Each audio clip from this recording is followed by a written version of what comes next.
Hello, everyone. First of all, I want to thank you for being here with me today. Whether you're joining this session in search of guidance, support, encouragement, or simply to feel a little less alone, know that your presence here is a step forward. That alone says something about who you are. Someone who, despite setbacks, is still showing up. And that is where true strength begins. Today's topic hits close to home for many people: the experience of failing a high school exam or any major academic milestone, and the painful internal aftermath that can follow. You see, in the moment of failure, it can feel like the end of the world, like all your hopes, your dreams, your identity, even your worth have shattered into pieces. But I'm here today to tell you this: one exam doesn't define your future. Getting back up does. Let me start by saying this very clearly. Failing an exam is not the same as being a failure. These two things are completely different. One is an event, the other is an identity, and it's time we stop confusing the two. Exams measure knowledge, preparation, performance under pressure, yes, but they do not and never will measure your intelligence, your creativity, your compassion, your potential, or your resilience. And those are the things that will carry you forward in life.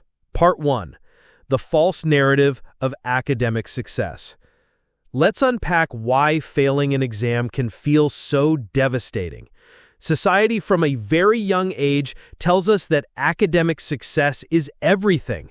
We're told to get good grades, to be the top student, to earn scholarships, to gain acceptance into prestigious universities.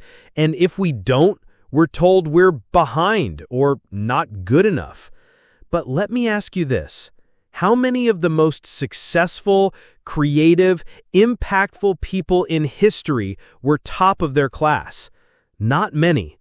In fact, many of them failed out of school. Some never attended. Albert Einstein didn't speak fluently until he was 9. Thomas Edison was considered untrainable by his teachers. Oprah Winfrey was fired from her first TV job. Jack Ma failed his entrance exam to university twice. What these individuals had wasn't a perfect academic record. What they had was determination, vision, and a refusal to let one failure define them. They understood the bigger picture, that life is a long road, and that failing at one turn doesn't mean you've lost the journey. Part 2. Emotional recovery and self-worth. When you fail an exam, the immediate reaction is emotional. There's shock, shame, embarrassment, fear, maybe even hopelessness.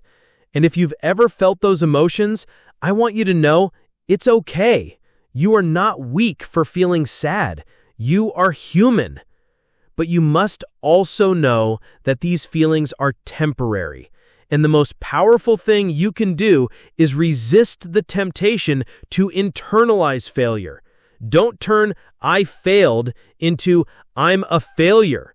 Instead, try saying, "I failed this exam, but I am still learning. I am still capable. I am still worthy." Failure is feedback. It tells you where the gaps are, what needs attention, and how you can grow. It's not an insult, it's an invitation. An invitation to look closer, dig deeper, and come back stronger. Part 3. The growth mindset and long-term vision. Carol Dweck, a leading psychologist in motivation, introduced the concept of a growth mindset. It's the belief that abilities can be developed through effort, strategy, and learning. The opposite of a growth mindset is a fixed mindset, the belief that intelligence and talent are static. When you have a growth mindset, failure becomes fuel. You begin to see every setback as a setup for a comeback. And this mindset doesn't just help you academically. It helps you in relationships, in careers, in personal growth, and in every challenge life throws your way. So here's the question. Are you willing to see your failed exam not as the end, but as the beginning? Are you willing to learn what didn't work, to study your habits, your time management, your stress, your environment, and then re-strategize? Part 4. Real-life examples and recovery stories. Let's talk about a few real-world stories.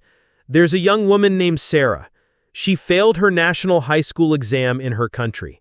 Everyone around her had passed. She felt ashamed, broken, and isolated.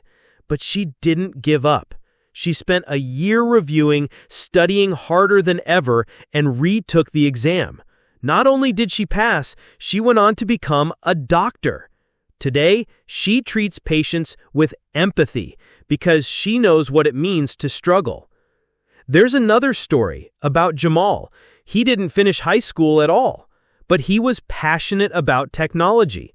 He took free online courses, watched YouTube tutorials, built apps on his own, and eventually landed a job in a startup. He's now a lead software engineer.